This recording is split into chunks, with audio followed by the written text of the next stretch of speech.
Ladies and gentlemen, folks, welcome to the show. Welcome back. We just crowned a new champion, OKC. They've got their ring, despite some things happening.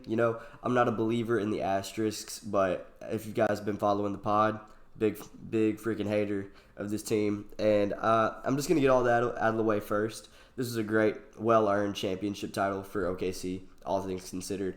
But I do want to go over some of the things that could have been real quick, just to get all my hater energy out real quick. So, to start off, SGA shot more free throws than field goals. He shot 12 free throws, and he had, I believe it was 8 field goals. Or no, it was 11 free throws made and 8 field goals made. So that's an increase of 3. Not really, yeah, it's a little bad, but it's not the worst, But there's so many asterisks on this championship. And like I said, this is more so of just a salty thing than anything. Also, just real quick, before I get into this further, I'm in a new place, I'm just chilling up in Dallas for a few weeks, kind of just kicking back, relaxing, but I still have to cover the pod, do some things down here. Just kick back, I've been on break for a bit, been chilling out by the pool, getting a little tan. I say tan, but I'm blood red on my chest and stuff. I got so badly sunburnt. But regardless, I'm on a laptop setup, so the face cam might get a little buggy every now and then. The FPS might drop. If something like that happens, please forgive me. We're working through all the kinks right now. But anyway, there are so many asterisks to this win.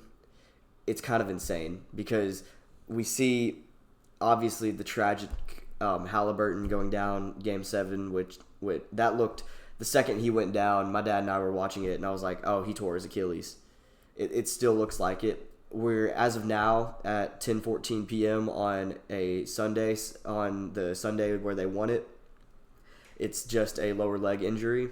Could get worse. I believe it is an Achilles tear, but I am praying that it's not.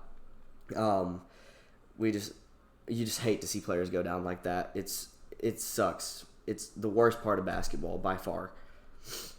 But there are more asterisks to put on this, For instance, and this might be my own team's bias, but you could argue the Thunder, other than the Nuggets series, had kind of a baby walk to the finals, the Timberwolves were not experienced at all. They disappeared in the conference finals when it mattered the most, and had a certain player in the lower part of the Western Conference bracket not gone down with a hamstring injury. I feel like things could have been a lot different, and OKC would have had a lot more of a fight and may have not even made the finals. If Wardell Stephen Curry had not gone down with that hamstring injury, I think we might be talking about a different story here. That's my way out of left field bias take here. You take that with a grain of salt. Take it. I believe it. I truly do, but it could go either way. But those are, obviously, the East was wide open this year, but there's so much more. SGA had 12 assists. I'm pretty sure that's his career high assists. Great game for him. He had, I think it was 27 points, 12 assists, was playing all over. Yes, he flopped a couple times, but that's Shea. It's natural, He's just kind of there, and he's going to do what SGA does. You got to take the good with the bad when it comes to him. He's by far he's the second best player in the NBA in my eyes, but he's definitely one of, if not the best player in the NBA, and I'm not discrediting that for anything. SGA played great tonight. The rest of the team came to play as well. Chet Holmgren may not have been, I haven't checked the box score yet other than SGA's stats, but Chet Holmgren, you saw his impact. Even if the box score says he didn't do much, whenever he was, I'll put this into perspective, whenever in the fourth quarter they were up by I believe 22, the Pacers went on an 11-1 run, I believe, whenever they set him down, and then he came right back in, and they got their momentum right back. It was all in Chet Holmgren in the end game. It was all on getting him back together, back in, get the team back, because they let off the gas when they shouldn't have, and it led to a huge comeback from the Pacers. And I believe had Halliburton been out there, we might be saying a different story. We might be singing a different song right now, folks. Lou Dort played amazing defense, as he always does. He was, all defensive first team for a reason. I think he was first team. He may have been second. Don't quote me on that. But yeah, like the team just came together. Case and Wallace hit some decent shots here and there. I originally called for a Case and Wallace masterclass, but I mean I had terrible predictions earlier. I was just talking with a couple friends, and I had 4 major takes. I said we're going to see a Case and Wallace masterclass. Halliburton and Shea were going to do good, but they weren't going to be like the main hitters. And then I believe the other one was obviously a TJ McConnell masterclass. And I can't remember the other one, but I ended up going 0 for 4.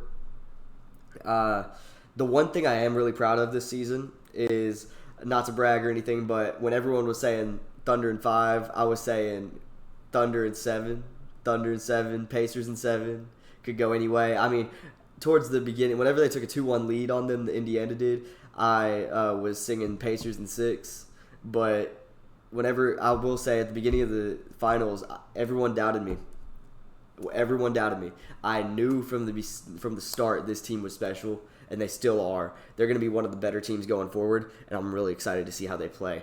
But I'm not done talking about this finals team. You know, we got a lot to cover. Like, I'm going to go into the Kevin Durant trade news. But for now, like, the Pacers played insanely well for most of the game. Like, TJ McConnell, I don't know if Finals MVP has been announced yet, but I feel like I'd give it to him. But that's my Thunder bias. That's my Thunder hatred bias kicking in. But I really do think TJ McConnell played phenomenal. He played phenomenal this whole series. This will put him on the map once again, because people were sleeping on him. You know, I mean, when was the last time before this year you heard about TJ McConnell in like a non-role player, like that guy, like he is that guy type of energy? You haven't. This really did help TJ McConnell's stock in terms of like publicity, maybe even get a bigger contract in the future. He is a great player. And on top of that, you had who was it? Was it Mathurin? Yeah, Ben Mathurin. I think he had 13 and 10 coming off the bench. Played great minutes. Did he start? I don't think he started. He may have. I don't really know the Pacers starting lineup front to back. I know the roster. I just don't know the rotation. Carlisle likes to switch things up at times, but you really could tell this team wanted it from the very beginning. And I was even complaining. My dad and I were even complaining, like, when is this going to be over? Like, Pacers, just give it up. They wouldn't. They kept fouling. Like, 2 minutes left, they were down by like 15. They just kept fouling. They kept going. They kept pressing. They wanted it. And that's a really good sign. Indiana fans, that is a great sign, because you guys will be there going next season. You guys, I mean, if I was Vegas, I'd take y'all as the favorites. I'm pretty sure y'all will be the favorites to come out of the East, especially considering how wide open it is. We'll get to my rankings, my way too early playoff predictions for next season. Like, I'm talking fresh off the finals, I'm already predicting next season. Like, yeah, it's gonna be bonkers. But for now, like, I just want to, I mean, prayers up for but for Tyrese Halliburton.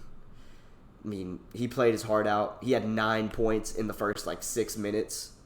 He went ballistic. I firmly believe they would have won this had he stayed out there, but that just wasn't in the cards tonight, and you just got to live with that. That's not an asterisk. Well, I mean, it kind of is, but it's not like a major, the Thunder earned this victory. The Thunder, there is no such thing as a undeserved championship, I don't believe.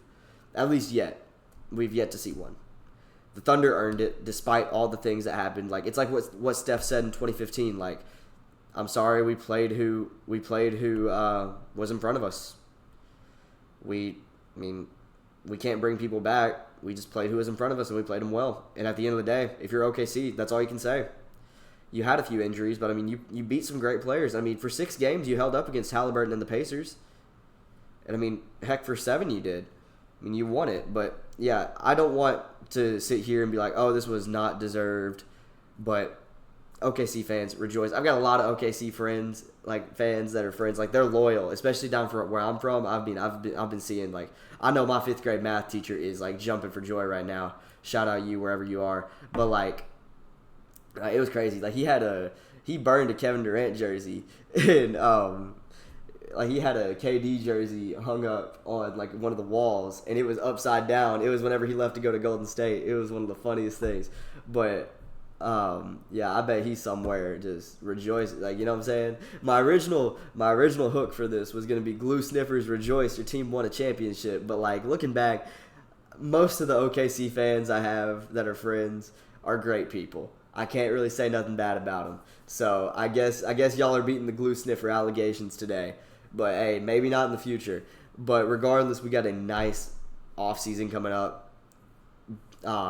It's just my main question with the offseason is how are these teams going to build their teams? Because you've had teams like Orlando, they're already stacking up the firepower. Houston just trading for Durant. I just have major worries about that. I do. I'm very skeptical of this KD Rockets trade. I think it'll make them better, but when I tell you it will not be as I don't think it'll be as good as people say it is. I really don't, because we're gonna see a lot of people saying because if you look at all the big teams that, like for instance this year, OKC and Indiana, their formula, and I was going over this. I had a huge episode last night that I recorded. I had to scrap it because of some technical difficulties. I might still be having some, like I said here. Like if it gets scratchy and all that, I apologize. But it's going really good so far. But in that episode, I was saying the formula for championship contention might be changing in the 2020s because we've seen, rather than, I think it kind of died with the KD Warriors era, star power, just rapid fire star power does not get you anywhere anymore. I mean, you look at these super teams being built, like the Nets in 22. You look at the Suns that just had to blow up their roster, that just blew it up a few hours ago. You look at what other super teams were there prior to those two. The Bucks getting Dame, that didn't get them anywhere.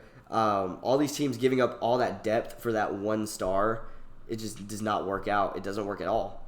And you see a lot of this running, and they rely so much on their top half. They're so top heavy. Whenever it comes down to crunch time, these teams are getting fatigued. These teams are running out of gas, and these teams are throwing in the towel way too early. For instance, this Pacers team, like even with such a deep team as this Pacers team was, the finals, Game 7, was over in the third quarter. They lost in the third quarter because TJ McConnell was the only player to score in the third quarter. This game was lost way before. If you want to talk about the longevity of this game, these players, as deep of a team as Indiana was, they got tired in the third quarter. Now imagine having a team of 3 all-stars and a bunch of nobodies. Imagine like a Diet 2011 or a Diet 2013 Miami Heat team in the 2020s. They're going to get burnt out because guess what? We play faster now. We play different. We take more shots from outside. We are more explosive, more shifty. It's just the game is evolving, and you need more stamina as time goes on. And this formula of let's just get 3 to 4 really good guys and call it a day is dying out. You need to change things up, and that's what OKC and Indiana have gotten. They've got a group of young guys. They've got a deep roster of young guys, and they've got a few vets. Which the Thunder, their weakness going into this, my preview yesterday that flopped, I was saying their weakness was veterans, and it absolutely was. That didn't matter. That didn't matter at all. Because guess what? Alex Caruso wasn't even needed. I'll just say it. He played great. Wasn't needed. All these young guys came to play. They showed up at Paycom Center. They showed up and showed out. They got the Larry O.B., and now everyone that was doubting them, they shut up. And it's like I said in the Ranking Fan Bases episode I did a few weeks ago. It's about people are always... I see a lot of 2015 Golden State in this 2025 OKC team. And it's because everyone doubted them on the youth factor. They're so young, they're inexperienced, they don't know what they're doing. When it comes crunch time, they're done. But what do they all say? They always doubt you until you do it. And I think that is the lesson we should take from this championship. Never doubt the team. Never doubt the team that hasn't done it. You can't count them out just because they're young. You really can't. I mean, there's to a certain extent. Like obviously, no one was saying that the Rockets were going to do anything in the playoffs, and they were genuinely too young. But you just got to take that, and you have to apply some more analysis to it. You've got to take it. You've got to look deeper into it before you make that call. Because I'll be the first guy to say it. I was wrong about OKC. I counted them out. Heck, I took Denver over them. Once they took that 2-1 lead, I said, oh, Denver got this, And then Game 5, OKC happened. They came back. They started playing really well. And overall, just a masterclass, This OKC team, incredible. Really, just incredible. We'll see a lot more of them going forward. But I think next season is going to be a whole lot tougher because we're going to see a lot more teams getting a lot more players. It's going to become a lot. I have a feeling in the coming seasons, the NBA will become a lot more top heavy than it is because with the way, you look at the West right now, the top 9 to 10 teams are neck and neck with each other. Well, maybe no. I'd say the top 8 are neck and neck with each other, and then 9 through 15 are just nowhere to be seen, just out of the picture. You don't exist. And we're going to see a lot of that, especially in the East, I believe, too. I think we'll see that in the East, especially come with this draft with a lot of the Eastern teams getting, no picks. It's really just going to be a run back of, a reordering of the top 8 at the end of the day. It's just going to be that. And we're just going to have to deal with it, I think one thing we'll see is Miami tanking a lot next year for a high pick, but that might be the only change we see in the East. I mean, the Raptors might get better. They might even make a playoff appearance. I really like watching them. I like watching Scotty Barnes. But a lot of it is going to be relying on that. Is going to be relying on this core that you built, this chemistry that you built. If you want to go back to back, this team, if OKC wants to go back to back, they've got to develop their chemistry, keep things the exact same. You guys are contenders next year. No questions asked. You don't have to pay anyone a big bag, at least not that I know of. You guys are they're still young. I think most of them are still on their rookie contracts. They don't have to go deep into the luxury tax. They just need to maybe maintain. They just got to maintain their role players, keep them, and you're golden for the next 2 to 3 seasons. And then once that comes, once everyone wants a bag, then you're gonna have to do something. But from there, you still got 2-3 years left, and you can do some great things. But this new CBA is definitely going to make things more competitive.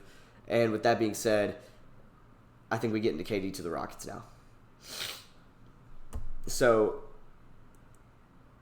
Phoenix trades away Kevin Durant, and they get back Jalen Green, Dillon Brooks, the 10th pick in the NBA draft, and 5 unprotected seconds. Now, that sounds like they gave up a lot, huh? Yeah, it does. Matt Ishbia fleeced them. Or not fleeced them. Matt Ishbia got fleeced. He could have got so much more. The Rockets kept Şengün and Thompson. We have to deal with a big 4 of Fred VanVleet, Amin Thompson, KD, and Alfred Şengün. And Jabari Smith Jr. That starting 5 is deadly. Not to mention, off the bench, you've still got Kevin Porter Jr. You've still got Reed Shepherd. You've still got all of these insane, young, talented players. And you just get Kevin Durant. You basically just replaced Jalen Green with Kevin Durant and called it a day. And gave up a troublemaker in Dillon Brooks. That is an absolute win. That, as much as skeptical as I am of this team, my question is, can they stay healthy? But other than that, this team is easily a favorite. Not the favorite, a favorite. Easily. But with that being said, I just don't know. I don't know. Because Matt Ishbia has gone out and said that he wants to keep Jalen Green on the team. And it makes no sense because now you have 3 shooting guards that are all you've got Devin Booker, amazing shooting guard. You've got Jalen Green, mediocre, but young. And then you've got Bradley Beal. Dude, pack it up. Leave. I would want nothing. I don't even like the Suns, but I would want nothing more than for Bradley Beal to just suck it up and let himself be traded. If you want that no trade clause, dude, you got to play for it. I wish we could there should be an option in the contract of no trade clause until you suck, and once you start sucking, we can just trade you. But you'd have to define there'd be a lot of things that you have to go through. But it's so annoying seeing these formerly insanely good players now they're just absolute trash. and they're wanting to stay in the place that they want. This is a rare occurrence, but it sucks every time you see it. It's like just because of the name, they can't be traded. And that's what's kind of messed up. I don't like the idea of a no-trade clause. I like it to an extent, but the thing is, I don't know why you need a no-trade clause, because if you're good, you're not going to get traded. If you're that good, if you're so good to where you want a no-trade clause and you would consider getting a no-trade clause on your contract, chances are that team's not going to trade you. I mean, we did see with Luka. Hey, I'll be right to eat my own words. I'm in the city where it happened. I'm in the city where the madness happened. Yes, you've got those exceptions, but most of the time, if you're a competent GM, you're not going to trade that guy. Now, I get why the no trade clause exists. It's to give the players more comfort. It's to be like, hey, you don't have to get the phone call at 3 a.m. and pack up your things and go live an entirely new life in another city just because we don't want you here anymore or we want somebody better. I get that. But this holding teams hostage with your contract, it sucks. It sucks a lot. Like the $50 million, like they're already being held hostage by how much money you have, how much money you're owed. Now we can't even trade that money. It's just the business standpoint of it. Bradley Beal is killing the Suns right now. It's honestly horrible to watch, but at the end, it's a bad situation. But you're making it better. You got rid of KD. You got good assets from it. You could have got better, but preferably, like, you're in a decent spot. You know, you've got Jalen Green, a promising young guy. You've got 5 unprotected seconds. You've got the 10th overall pick, which could be off the dome. I'm thinking, like, you could get, Malach, however you say his last name. You could end up, if Derek Queen falls, you could get him, like, a good center. You could end up with Kasparas Giannis to come off the bench, you know. But I don't know. Where was they wouldn't want him anyway. He's a point guard. I was thinking of the Florida guard. I can't remember his name. Walter Clayton Jr. Yeah. But yeah, no, I think though what they might pick up, I think Malach might fall. I've heard rumors Derek Queen might fall, but realistically, I think they could end up with either of those 3 guys, mainly Malach or Jonas. I could see going to them. I haven't fully mocked it yet. I'm really not that experienced in the draft, following like the first 5 picks, which I'm going to get into that sometime in the episode. But the Suns have a good future after this trade. They could have had an even better future had they just said, hey, give us Amin Thompson.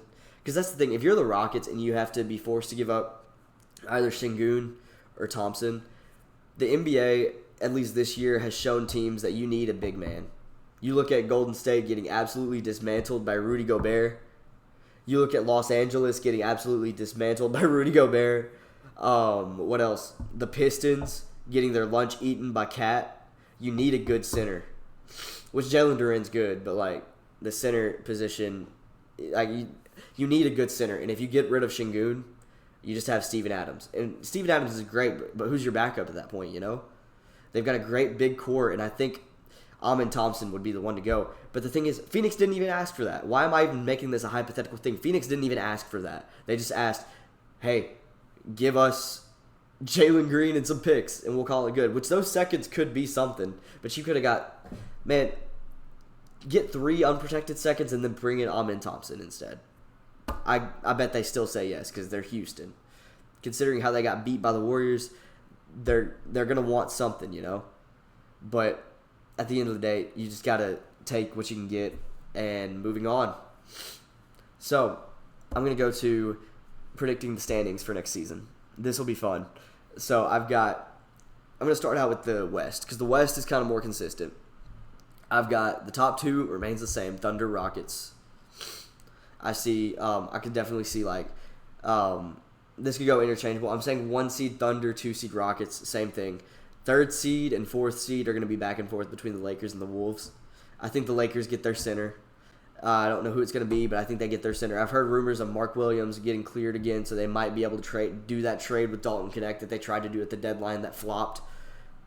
But I think the Wolves will take a step forward. But the thing with the Timberwolves is they will take a step forward, but they will take a step back. they'll be kind of in the same place. I think Ant takes that step forward. I think Gobert takes that step back. And I think that is going to bring them. But the reason they were a 6 seed this year is because of those injuries they had in the regular season. And because, assuming they go injury free, I'm taking them at the 4. And or at the 3 or 4. And then the Lakers as well, I think they get their center. I think they get some depth. I think they develop. Luka gets better. I've seen Luka getting in shape. He's no longer big fat, but that's what they always do at the offseason. Like you look at, like Ben Simmons is always shooting threes in the offseason, and then he gets out there and doesn't do anything. I'm not saying it's going to happen yet, but I feel like this Luka weight loss thing might be the new Ben Simmons offseason threes.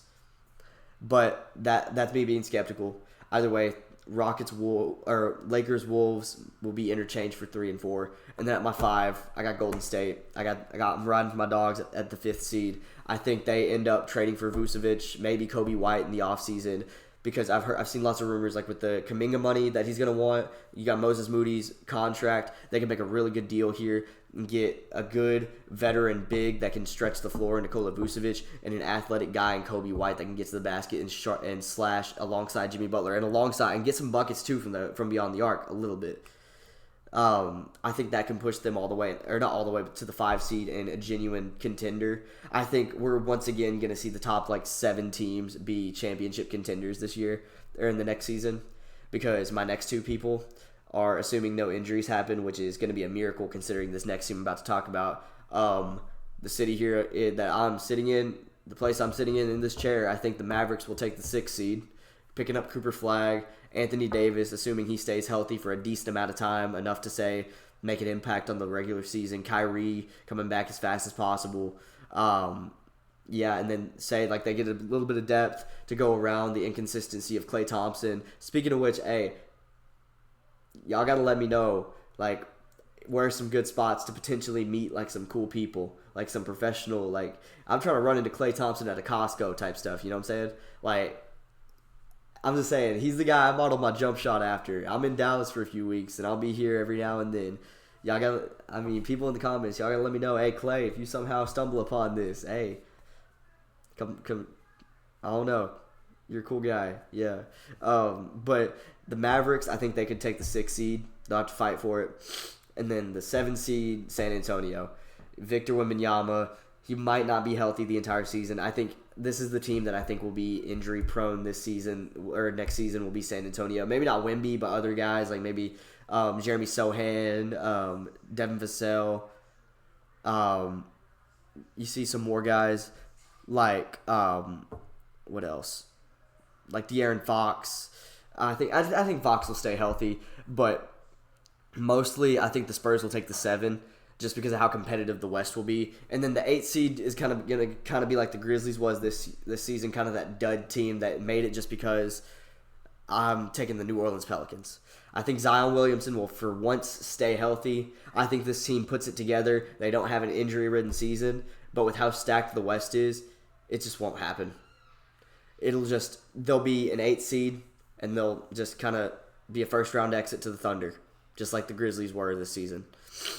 I'm seeing all these notifications. I've yet to find out who won Finals MVP. I'm seeing all these things about J-Dub, but I'm pretty sure it's gonna be, SGA. SGA got Finals MVP. No surprise there. Now going over to the East, I think. Well, first I'm going to talk about the contenders of who might come out of the West next season. Once again, way too early considering all these things are just speculation. Shams hasn't even reported anything past the Kevin Durant trade. But I think realistically the top 7, but even more realistically the top 5. I think the cutoff for 90% chance of these guys, if I saw any of these teams in the finals, I would not be surprised. I think the cutoff, biases aside, is Golden State at 5. Maybe you can convince me with the Mavericks. Maybe. I just think the Spurs are too young and too inexperienced. They've yet to figure things out, especially with how touch-and-go Greg Popovich is. I can't remember if he's retiring after this season. I don't think he is. He may have, actually. But so take that and just throw it in the garbage. But this team is just yet to figure out all their kinks. And I think they've got a little bit of work to do. Same with the Mavericks. But I think the Thunder through the Warriors. So Thunder, Rockets, Lakers, Wolves, and Warriors are the 5 that I could definitely 100% see going all the way and taking a title. Now out east, this is where things get a little fun. I think the Cavs maintain their number 1 spot despite trading away some capital, because at the end of the day, with the new CBA coming in, teams are going to have to give up some money to avoid that second apron. I don't know the exact money detail. I don't know the exact business details of it. All I know is the second apron is getting bigger and getting worse, and it is now bad, like really bad, to be in above the cap space. So Cavs, I think, will give up, like, say, Jared Allen or somebody, but I think they'll get depth in return to keep them at that 1. I think Indiana takes 2. I think New York stays at 3 despite losing Tom Thibodeau. He was a great coach. I think they'll find somebody, but at the end of the day, in the regular season, you don't really need an amazing coach. I mean, now come playoff time, you need a good coach. But in the regular season, you can kind of just sit back and relax and just let the players do their thing. So I think the Knicks take the 3rd seed. I think the Pistons take 4. That's my take. I think Cade Cunningham develops. They may get a little bit more guys. Tobias Harris might actually pay off for once. Like, he plays a good role-playing role. I think the more young guys like Asar Thompson will develop further into more of a defensive capability, like his brother Amin. I think the team takes 4. And I think Orlando takes 5. The Desmond Bane trade, they got robbed with all those picks, by the way. I'm beating a dead horse here by saying that, but, I mean, seriously. KD and Luka went for two first-rounders. Desmond Bane went for more first-round picks than Kevin Durant and Luka Doncic combined. Just take that into account real quick. Take that into account. Does that make sense? No. But ultimately, is this a good thing for the Magic? Absolutely. I think they're a good, young, deep team. Like, that's the perfect formula like I was going over earlier. It'll be a perfect matchup lineup. It'll be a perfect lineup for teams like they have like that Pacers or not Aura. Oh my goodness. They have like that Pacers vibe to them. They've got a ton of young talent. Like, they've got Boncaro, Franz Wagner, Desmond Bane, Jalen Suggs, and what's his name? Daniel Gafford. And then off the bench, you've got Arkansan, Anthony Black. You've got who else?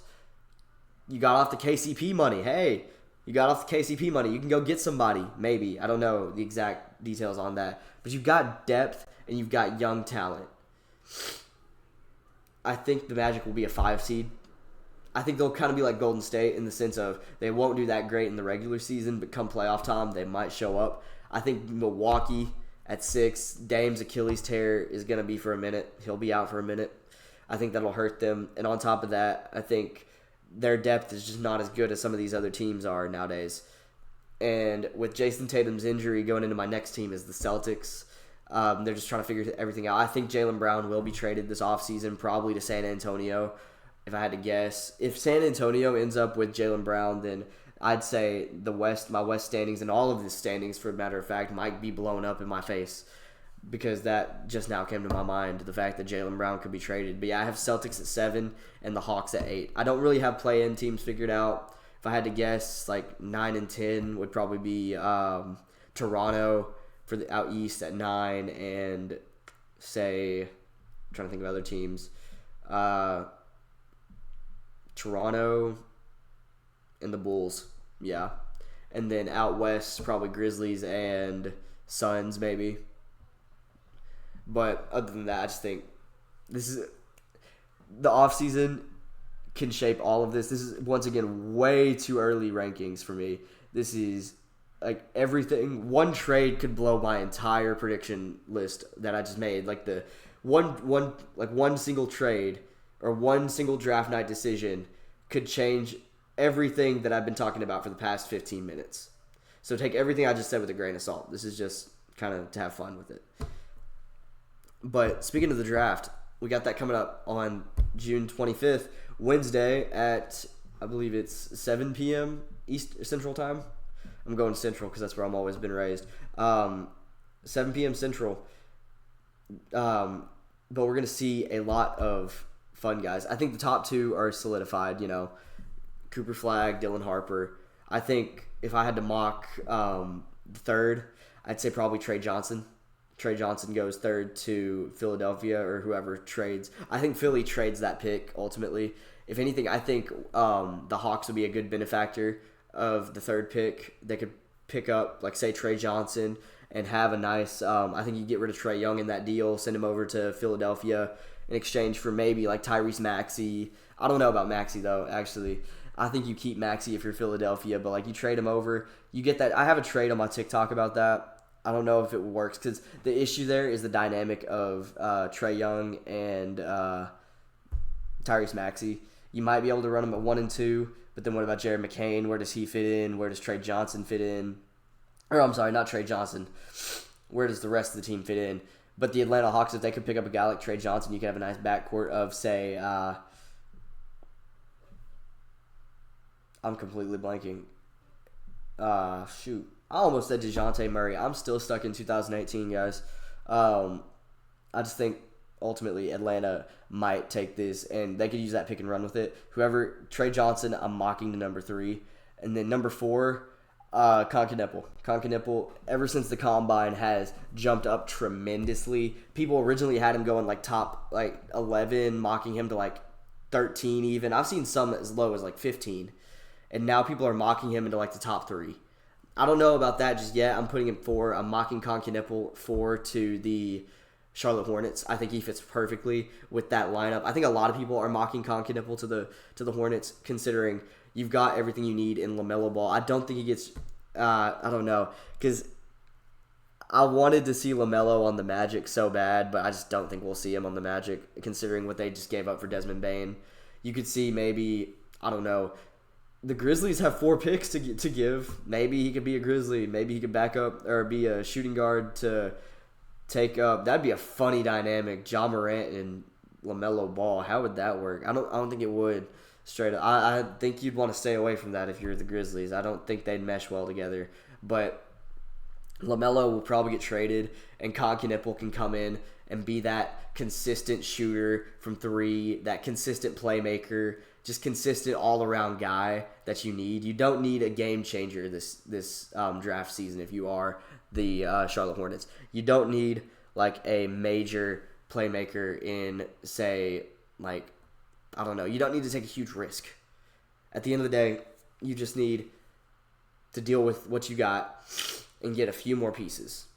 Sorry, I've been a little stopped up recently, so my voice is a little off today. That's why I should have mentioned that earlier at the beginning of the episode, but so be it. We're rocking with it, but either way, I think Charlotte goes with that, and then going forward, I think this is where it gets tricky because I'm not an expert in all of this. I mean, I watched college basketball. I mean, woo pig, but I just think, like, going forward, take this with a grain of salt. I think I can mock Ace Bailey to the Utah Jazz, and because the thing is, he's been declining meetings with all these teams and not wanting to meet with anybody. But at the end of the day, you might just have to bite the bullet. At the end of the day, Ace Bailey is amazing. He worked out with LeBron. Him and Dylan Harper did. Pardon the interruption there. Things got a little busy. My mind got stumped. Been sick a little bit. But I think the Jazz will go ahead and pull the trigger on Ace Bailey. I think going 6, I could see Derek Queen maybe ending up a Wizard, but they do have Alex Sarr, so I don't know how that dynamic would play out. They might want to hold off on him. This is why I see so many people talking about why Derek Queen might drop, is because all these teams that are below like the 10th spot don't really need centers. Like, you look at the Pelicans, they're fine. You look at the Wizards, they're fine. Just going down the list, they're just ultimately all right. But I think mainly those are the 2 guys. But going back up to number 2, I'm going to go back to an area where I specialize in, because I promise I'll get deeper into I got deep into college basketball, but not into like the draft and stuff like that, and the combine and all that. I was more focused on the playoffs. But with the draft combine, or with the second pick in the draft, San Antonio will likely trade it, I believe, because if you're San Antonio, you don't need a single young guy. You don't. I don't think they can get Giannis. I think this is where the Jaylen Brown idea comes in. I think they'll trade it away to the Celtics. The Celtics can get that second pick up Dylan Harper, maybe trade away. This is a fever dream right here. This is just me bouncing ideas off myself. You could see maybe Porzingis getting traded to the Warriors in exchange for Kuminga and Moody. That way you have a young power forward, a young small forward to back up, and then you've got Dylan Harper to come in and play alongside Jason Tatum. And you've got a deep roster once again that's kind of similar to the likes of, say, Indiana, OKC. Maybe not the same strength, but the same formula. And if you want to follow that formula for a championship, I'd say now is proof that you need to hop on that train as fast as possible. And the Warriors could use a guy like Kristaps Porzingis if you don't want to go ahead and if you want to go for more of a risk. Because I'd say the safe option for Golden State is the Vucevic-Kobe White trade with the Bulls. But I think if you want to go risky, you can make it work with a sign-in trade for Porzingis. It would just have to take a lot, and I'm not sure if the Celtics would like it. Because at the end of the day, I don't know how Kuminga would play alongside Tatum. He didn't play well in Golden State. I don't know. I mean, I want to see him thrive somewhere. I'm not sure if Boston is the place for him or not. But I think that trade would work really good on draft night. But the idea would be for San Antonio to pick up Jaylen Brown and give up and basically have the Celtics fix their timeline to where, like, here's Tatum. Like, if this line here is all, like, Tatum, Brown, Derek White, Kristaps Porzingis, it'd be, in terms of youth and stuff, it'd be Tatum, and then it would just be, like, Tatum and the Youngbloods. You know, that'd be the story of the Celtics. It'd be Jason Tatum, Kuminga, Moody, Dylan Harper, Peyton Pritchard. You just build through those really young guys alongside Tatum, and you could get back to stardom in a few years. This year is not going to be the year, but if you prepare for the 27 season, Boston's looking pretty good in the future. All right, folks. I think this might wrap it up. I'm starting to run out of ideas. I wish I could make this longer, but at the end of the day, there's only so much you can cover after a Game 7. Congratulations to Oklahoma City, Indiana fans. Rejoice. You still got plenty more years left in the tank. Tyrese Halliburton is not done. Y'all saw the look in his eyes whenever he started the game. He looked like he was going to go for 50, and he probably should have had he not got injured. So Pacers fans, y'all are fine. There's a good chance y'all will be back here next year. But to that, I say I'm Luke Dunlap, clocking out on a high note, and I'm going to bed, guys. Take care, y'all. Peace.